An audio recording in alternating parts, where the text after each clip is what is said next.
Isa na ata itong smartwatch ito sa pinakamurang smartwatch na nahawakan ko. At ito lang naman ang Hilo RS5 at ang presyo lang naman nito 2,000 to 3,000 pesos lang, nakadepende sa promo sale price nila. Sa murang presyo niyang to ay meron din siya mga bentahe kagaya ng AMOLED display na may saktong nipis na bezel.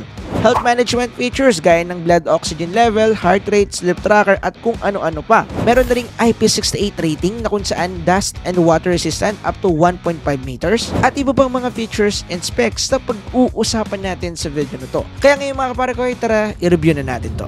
Let's go! So, simulan muna natin sa isang mabilisang unboxing. Pagdating sa box na ito, napaka-pretty, straightforward lang mga kapare ko. Nandito yung ating brand name. Nandito na rin kapare ko yung ating model name para sa ating smartwatch which is Hilo RS5. And then nasa likod nito yung mga specification niya. Anyway, pag-open mo ng box, makikita mo na agad dito mga kapare ko yung ating smartwatch. Sa second layer naman nito ay makikita na natin yung iba pang inclusion dun sa box. Nandito yung ating charger. Meron na rin itong pre-braided extra strap na maganda yung quality. And then syempre yung kanyang user manual. And that's pretty much it mga kapare ko. Kagaya na sinabi ko, pretty straightforward. Okay, ito yung look ng ating Hilo RS5. At kung makikita ninyo dito mga kapare ko, yung pinakapansinin talaga sa kanya is yung kanyang screen. Dahil unlike sa ibang mga smartwatch, di hamak na mas malaki yung screen or yung kanyang display dito. Dahil meron lang naman tong size na 2.01 and again, AMOLED display siya mga kaparkoy na may 75% screen to body ratio kaya makikita natin na manipis talaga yung kanyang bezel. Hindi siya ganong kanipisan unlike sa ibang mga smartwatch pero manipis yung kanyang bezel para sa isang smartwatch lalo na para sa kanyang presyo. At dahil nga naka-AMOLED display to ay meron tong 1000 nits peak of brightness na kung saan pwede nating i-adjust yung kanyang brightness level doon sa kanyang settings para kung gagamitin natin siya outdoor ay makikita pa rin natin yung kanyang pinoproject na display kahit na tirik yung araw. So pwede nyo pa rin ito gamitin lalo na kung nagbabike kayo or kaya sometimes kung magja-jogging kayo ng umaga, kitang-kita nyo yung dinidisplay niya. Isa yun sa nagustuhan ko dito sa smartwatch na to. Now, if we zoom a little bit pagdating sa kanyang mga details, makikita natin dito na meron pa rin siyang classic navigation crown button na kung saan at the same time, ito yung kanyang back button and also power button. At kung medyo tinatamad ka na i-navigate to gamit yung touchscreen dahil touchscreen naman tong smartwatch ito, pwede mo pa rin gamitin itong ating navigation crown para mag-browse or i-swipe siya pababa or pataas. So medyo maganda lang yung feeling kapag ginagawa mo yun dahil responsive naman yung smartwatch. At kung usapang build quality pagdating sa kanyang body, meron lang naman tong tinatawag na metallic bezel. Meaning, yung whole body ng smartwatch ito ay metal. Pero yung baba na part, which is kung saan natin malulukit yung sensor, ay plastic yan. And to be honest, yung kanyang build quality para sa akin, quiet frame yung hawakan kung ako lang yung tatanungin. At pagdating naman sa strap nito mga parakoy, napaka-basic lang palitan dahil quick release na yung kanyang strap. So pwede nyo itong bilhan ng mga third-party strap na available sa online dahil nga quick release at naka-standard size lang naman yung kanyang strap size dito kaya okay na okay mga kaparakoy. At ang isa sa nagpanalong feature nito para sa akin ay yung kanyang IP rating which is IP68 meaning dust and water resistant na pwede mong itubog sa tubig up to 1.5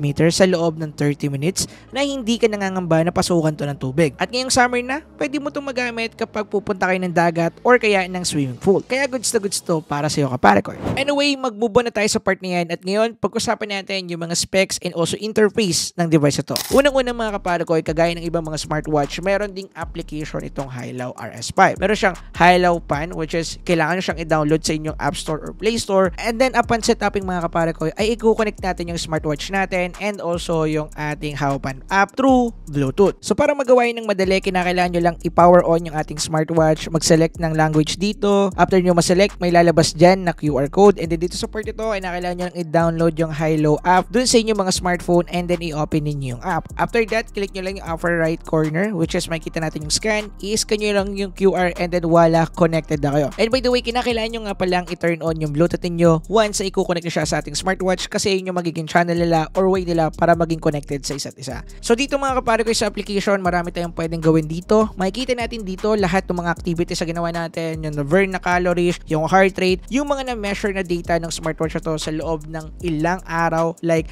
so 1 month, 7 days, etc. At ang isa pa sa nagustuhan ko dito ay nandito yung list ng bunch of watch faces so pwede natin pagpilian. At kung wala ka namang napili sa kanila mga kapare ko, ay pwede kang gumawa ng sarili mong watch faces. Pwede mong ilagay dyan yung picture mo, picture ng jowa mo, picture ng bagay na na-take mo na maganda talaga para sa'yo and then gusto mo yan makita lagi sa smartwatch mo, whatever you want, pwede nyo yung gawin. Para syempre, meron kang inspiration habang nag-workout, di ba? Ganda, di ba? Anyway, mag-move on na tayo sa part na yan at ngayon, pag-usapan natin yung interface mismo ng smartwatch na to. So, kapag open natin ng smartwatch, makikita agad natin dito yung watch faces na gamit natin, nandito yung time, nandito yung date, and also yung ating mga na-burn na calories at saka yung battery percentage. So, pwede natin gamitin yung ating navigation crown para mamili ng mga watch faces na gusto natin. Yan, kinakailangan nyo lang siyang i-rotate paakyat or pababa. It depends on you kung ano yung trip ninyo. Pero kagaya ng sinabi ko, kung wala kayong mapili na watch faces dito, pwede kayong mag-add ng sarili ninyo or hanapin ninyo doon sa application yung trip nyo na design. So, madali lang naman. Anyway, pag nag-swipe down tayo from bottom to top, ay makikita natin dito yung mga notifications na nakuha natin doon sa ating mismong device. Ibig sabihin, kung may nag-chat sa'yo sa ating messenger, makikita natin yan dito. Kung mayroon kang alarm na paparating or nag-alarm yung phone mo ng gantong oras, specific time and date, ay makikita rin natin dito. Yun yung kagandahan nitong notification bar niya. And then, yeah, may option ka rin na i-delete to para hindi maging congested yung mga notifications. Pag nag-swipe naman tayo galing sa taas pababa, makikita naman natin dito yung kanyang control panel. So, nandito yung mga list of important features at mga common features na rin sa ating prompt control. Meron tayo ditong call mode, DND, silent mode, and also yung ating brightness settings.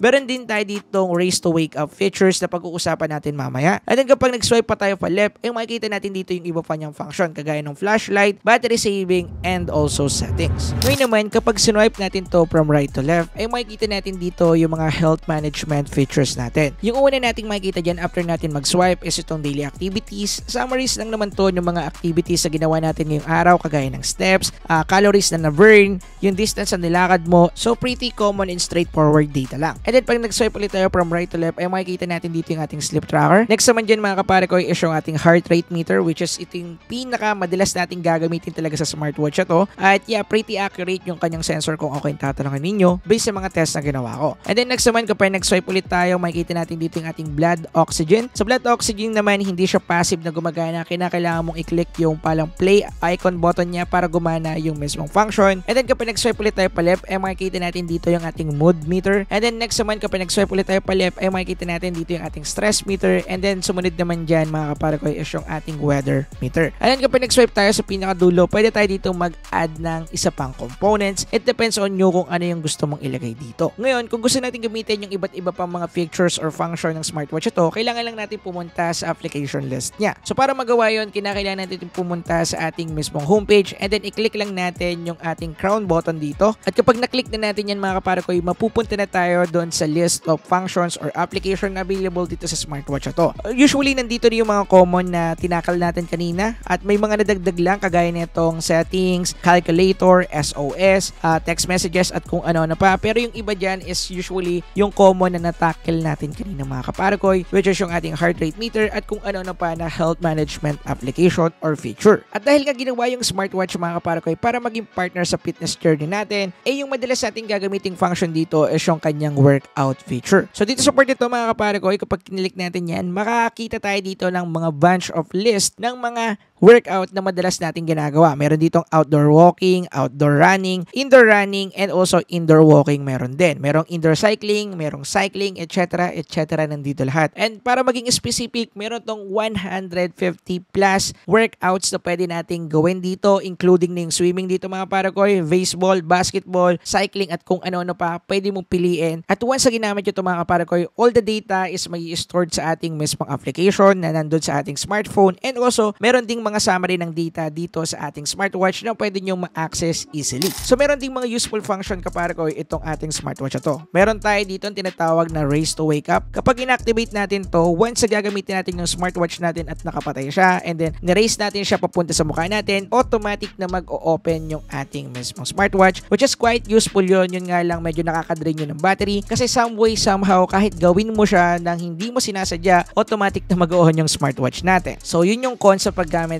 ng raise to wake up. Pangalawa naman na feature nito na quite useful is yung kanyang voice assistant function na kung saan pwede mong gamiting remote to para makapag-set or makapagbigay ng command sa smartphone mo na quite useful sa iba't ibang mga scenario. Now, usapang longevity tayo pagdating sa smartwatch ito. Based sa product description nito mga parakoy, ay pwede mo siyang gamitin up to 9 days ng tuloy-tuloy in just a normal casual use ng paggamit ito, which is yung paggamit ng mga functions niya sa mga workouts, etc. ganyan-ganyan. And then naaabot naman siya ng 20 days straight sa basic usage lang, kagaya ng mga paggamit ng heart rate meter or kaya pag-check ng oras, and then naka-turn on yung ating race to wake up mode. And then base ko para ko sa aking experience, quite accurate naman yung kiniklaim ng Hilo para dito. Dahil 3 days ago, simula nung gamitin at i-unbox ko itong smartwatch na to, ay nasa 67% pa yung natitira sa kanyang battery juice. At para sa akin mga para ko, quite okay yun pagdating sa kanyang longevity, dahil makunat yan typically mga kapara ko, dahil ang ginagamit ko dito is yung kanyang heart rate, stress meter, at naka-max out pa yung kanyang brightness. And by the way mga para ko, nireset ko nga pala itong smartwatch na to bago natin simulan itong video na to para syempre fresh installation tayo dito at magawa natin yung step by step ng mas maayos. Kaya wala tayong masyadong mapakitang data dun sa mga clips na ginawa natin dahil already reset na yun mga kapare ko. Ngayon mga kapare ko,